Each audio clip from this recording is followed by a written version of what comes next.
All right, welcome to chapter 5. We are doing the whole thing in this video. No, I'm just kidding, people. We're only going to do the first 5 sections here.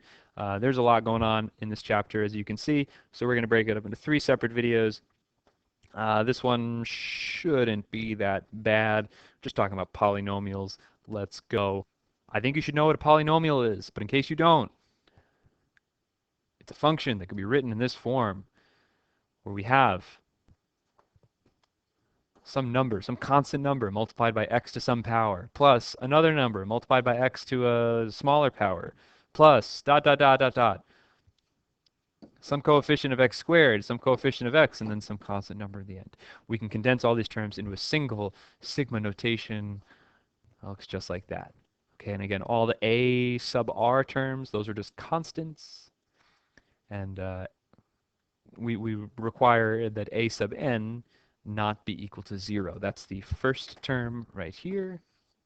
And the reason we require that to not be equal to 0 is because, like if it were a quadratic, if we're only a quadratic, we'd require that a sub 2 not be equal to 0. Because if it was equal to 0, then we would be left with only a linear function, and it wouldn't have been quadratic. So that would have been, contradictory to our assumption that it were quadratic.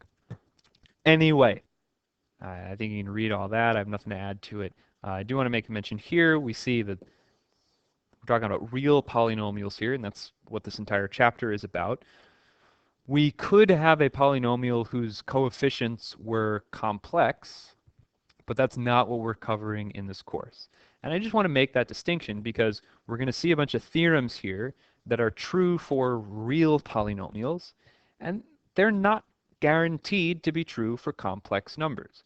Just because something is true for real numbers doesn't mean that it has to be true for complex numbers. And in fact, as we start to expand into further number systems, because there's more things out there beyond complex numbers, you actually start to lose properties. So that's a conversation for another day, but I just wanted to make a mention of it real quick. Okay, and polynomials have special names. I think you should know this already. If we have degree 1, that's called a linear function. Degree 2 is quadratic. 3 is a cubic. 4 is a quartic. 5 is a quintic. 6, I forget. Whatever. Above 4, we really just say like 5th degree polynomial, 6th degree polynomial, and so on. Section B. Oh my gosh, adding and subtracting polynomials. You combine like terms. Did you have any idea that that was how to do it?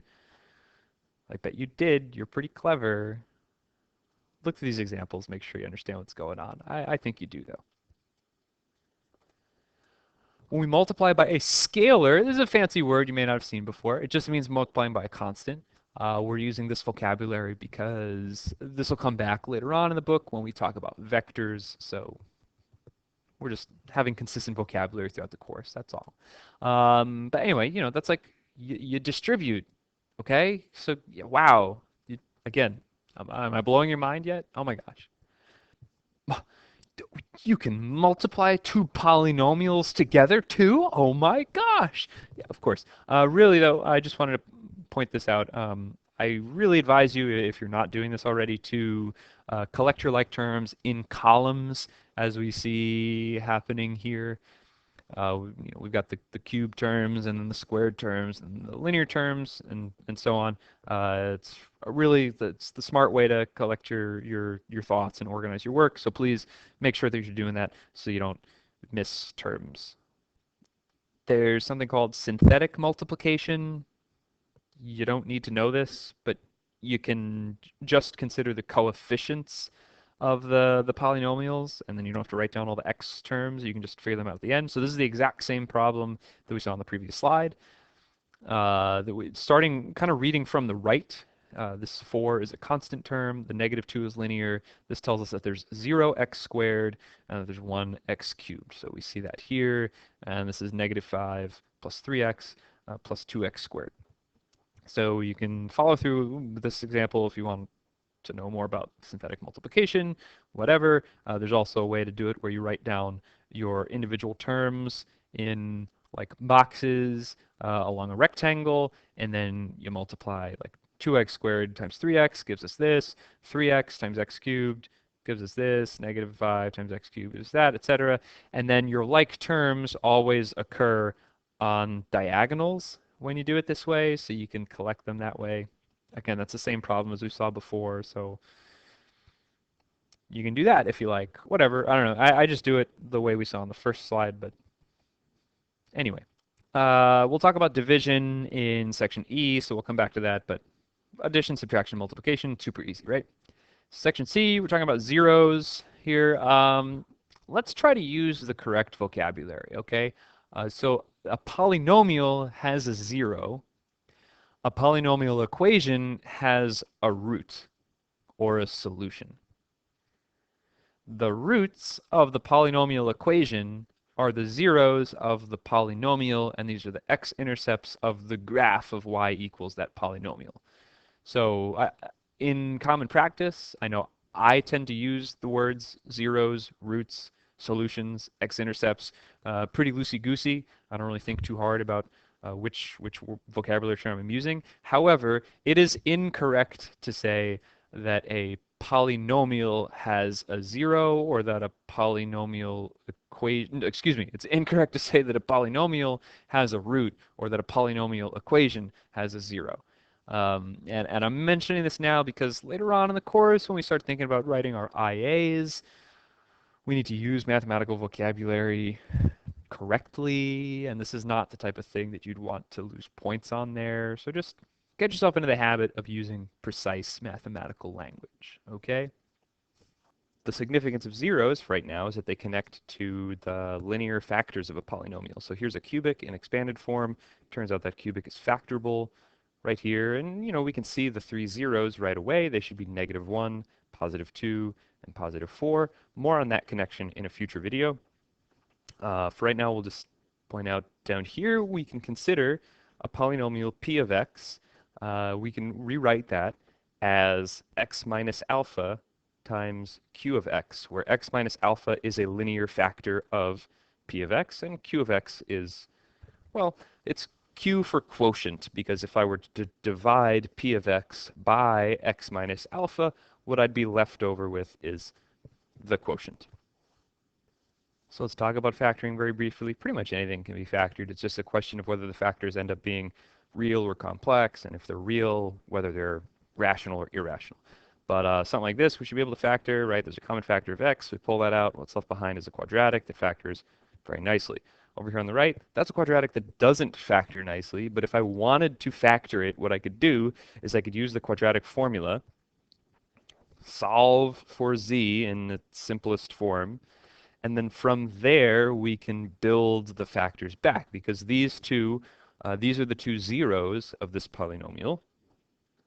So that makes our two factors z minus one of the answers, and then z minus the other answer. And you know, you've got two negatives there turning into positives, but there's your factorization of that quadratic. We should be able to build larger polynomials in the same way. So in this first example, we're going to build, keyword here, all cubic polynomials with these zeros. Now, I'll show you how the book did it. It's not how I would have thought of it, but here we go. First, they're going to consider just these two zeros, and we're going to get their sum and product. And from there, we can now build the quadratic that would have had those two zeros. Right, so we're using the sum and product of the roots here, like negative b over a and c over a. Great. So the polynomial that we're searching for is going to have this as a quadratic factor of it. But is this quadratic factor multiplied by the linear factor that's going to have 1/2 as a zero? So we build that linear factor, and you can do 2x minus 1. You could have also done x minus 1/2. It's not going to make any difference in the end, because here we see we're just multiplying those two factors together, but they've got an a value out in front. And that's where I said this all is a key word. If we don't have some constant that we're multiplying the polynomial by, then we've only found one single polynomial with those zeros, but there are an infinite amount of them. All right, and that's why I would have had x minus 1/2 here for that linear factor, but if you just set a equal to 2 and then multiply it by the x minus 1/2, you'll get 2x minus 1. So like I said, that doesn't matter. And here's a quartic that they did the same way. Now, the book was smart. They exploited the fact that they had in both of these examples um, a pair of roots that were conjugates of each other. So we had the complex conjugates here, and then we had the irrational conjugates here. So they were able to use the sum and product trick to make a quadratic factor really quickly. Maybe I'm just not so clever, but this is how I would have started off with my work. Now the second one I actually would have been fine with. This is definitely an acceptable answer. The first one is not good enough yet because the instructions were to find all of the real polynomials, and currently I've got complex numbers in this one, so I would have to multiply those two complex linear factors together to get a real quadratic just like they had there. But this one is good to go in this form as far as I can tell. Section D is a topic that we essentially saw in the previous chapter where we had two complex numbers being equal if and only if they had the same real part and the same imaginary part. I briefly mentioned this at that time in the video that we do the same thing with polynomials. Two polynomials are equal if they have the exact same degree and all of the corresponding terms have equal coefficients. So in this example here, we've got a cubic here. We're told that it's equal to this other cubic. And we're not solving for x. If we try to do that, we won't really get anywhere because we've got three unknown constants. I don't want to call them variables, a, b, and c. So we're not trying to isolate x, but we are going to set the coefficients equal to each other when appropriate. So we're going to take the right-hand side and expand that so that it's in the same form as the left-hand side because, hey, we do it that way because factoring cubics is not easy, so I don't want to try to do that. And then we just set the color-coded coefficients equal to each other.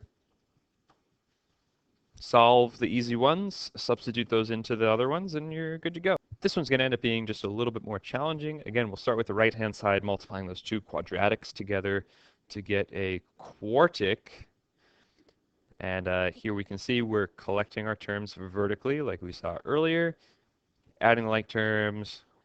And now we set the coefficients equal and we get another system of equations, which we had in the previous problem. It was just an easy system because like the first equation, for example, said a equals 4, so it wasn't too difficult to figure out what a was.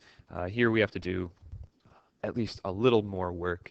But anyway, we solve the system. It's not terribly challenging, and we get those answers for A and B. Now, just a couple things to point out. First of all, it's important to note what pairs go together. So for example, here, when A is positive root 6, B is negative root 6. And when A is negative, B is positive. You can't just say that A is plus or minus root 6 and B is plus or minus root 6 and expect the reader to know which ones you want paired up together. In fact, if you wrote plus or minus 6 and plus or minus 6, I would definitely mark you wrong because I would interpret that as saying positive with positive, negative with negative. If you wrote it like this, I actually think I would interpret that as being the correct answer because we see here when A is positive, which is on top, root 6, B is negative root 6. So you can make use of plus minus minus plus. That would be safe for me. I would interpret that correctly. But if we're on the actual IB exam, I would go the one additional step and just write them down in pairs as we see here at the bottom. And important to note here in the box, if our solutions don't actually fit all three of those equations, I mean, they do in this case, but if they did not, then there would actually be no solution to the equation. I mean, the problem does say if they're equal. The last question said given that they were equal. This one says if, like maybe they are, maybe they aren't. I don't know. I don't think the IB is going to try to trick you in a question like this, though. So something like this, a little bit more challenging. We're given two factors of the polynomial, and we want to find out what A and B are. Then it says also find all zeros. So we're going to have to find out what the other two linear factors are. Okay. So there's an easy way to do this that we actually learn later on in the chapter. So if you know it, bear with me here. We're going to do it the hard way for right now. So we're going to multiply these two together, and then figure out what's left over in there. So check this out. Since we know those two are factors, we're going to multiply them together. And then what we know is left over is going to be, well, two linear factors which put together make a quadratic factor. How do we know that quadratic factor needs to be in this form, 1x squared plus some constant times x, and then minus 1? Well, we know it's got to be 1x squared because we have here 2x to the fourth, but we've already got a 2x coming in from that first linear factor. So we don't need a 2 attached or to an x squared term. And then we know it needs to be minus 1 over here because when I multiply these constants together, we get negative 3. And that constant at the end, there's positive 3. So we've got to multiply by negative 1. So now we just need to figure out what A, B, and C are. So we've actually added in some new unknown constant. Okay, no problem. We're going to multiply stuff together.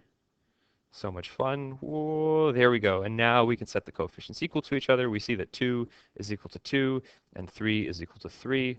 Very helpful. And now we have A equal to 2C plus 1, B, I skipped one, negative 3 equal to C minus 5, and then B equal to negative 1 minus 3C. From there, the middle one's really easy to solve for C, and then we can work out what A and B are, and we get our polynomial is totally factored like this. But we need to figure out the zeros of it, so we need to figure out the zeros of that quadratic term. Okay, use your quadratic formula because that's not going to factor. And finally, we have our 4 zeros, negative 3 over 2 from this first linear factor, positive 1 from that linear factor, and then negative 1 plus or minus root 2 from that quadratic.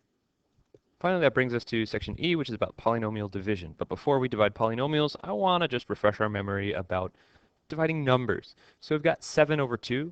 7 over 2 is the same thing as 3.5, which I'm writing here as 3 plus 1/2.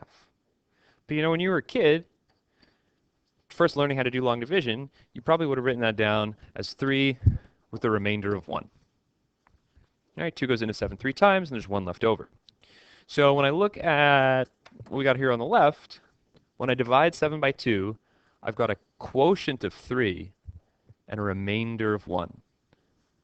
All right, 7 dividing by 2, which gets repeated here. We divide the remainder by the original divisor. Okay, 7 divided by 2, quotient of 3, remainder 1. Now let's talk about polynomials. When we've got a polynomial, p of x being divided by a linear term, we're only talking about linears right now. So that linear is our divisor here and here, just like 2 was in the previous example. Our answer is going to come out as some quotient, which will be another polynomial itself, plus some remainder divided by the divisor. Okay? Just like with numbers. 2 other things I want to point out on this page. First, this process says it's usually only useful if the degree of the denominator is less than or equal to the degree of the numerator. When the degree of the denominator is bigger than the degree of the numerator, something kind of funny happens with the quotient. Well, I'll show you an example of that in a few minutes. The second thing I want to point out is that under normal circumstances, our remainder is going to be a constant. So when we do polynomial division, we're going to write our answer in this form, but we could always check our work by taking our quotient, multiplying by the divisor, and then adding the remainder, make sure that we get the polynomial back again. We're now going to look at a single polynomial division question shown a few different ways. So the question here is 2x cubed plus 7x squared plus 10x plus 15 divided by x plus 2. And we're going to think about this the same way that we did long division.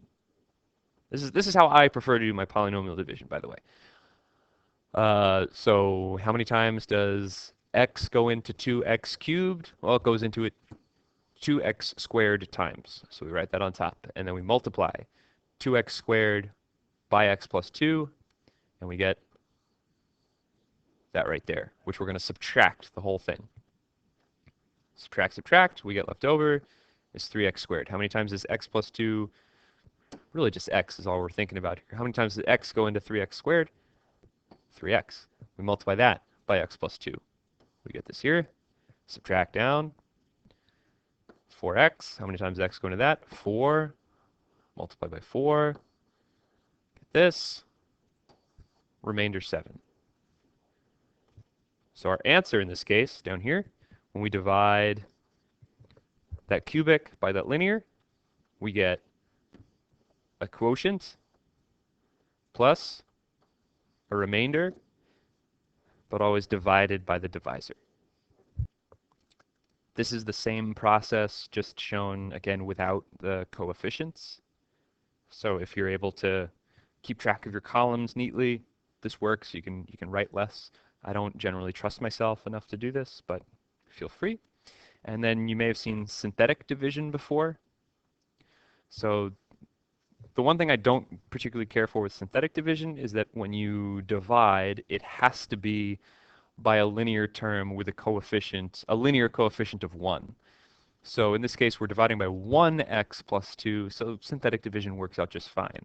Had it been 2x plus 1, synthetic division doesn't actually work. You have to factor out a 2 from that and then make it x plus a half, and it's just this extra step that sometimes people forget to do. So I'm not a huge synthetic division fan, but it is efficient and works out really nicely when you're dividing by an appropriate linear factor. So there's that. If you're interested in more in that, we can talk about it, or you can look up the technique online. Now, as promised, here's an example of one where the degree of the denominator is larger than the degree of the numerator. So 1 divided by 1 minus x. All right, so how many times does 1 minus x go into 1? Goes into it once. I multiply and I subtract. 1 minus 1 is 0, minus negative x, leaves me with x. How many times does 1 minus x go into x? X times. Multiply through and subtract. The x's cancel, leaves us with x squared. How many times is 1 going to x squared? X squared times. Perhaps you can see how this is going to continue, right? It's going to be an infinite geometric series. And oh my gosh, if we consider this infinite geometric series, look, the common ratio is x, and the first term is 1.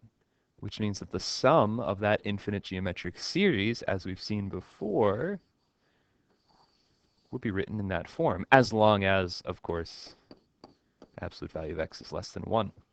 And perhaps after you've learned a sufficient amount of calculus, you will appreciate just how helpful this example is.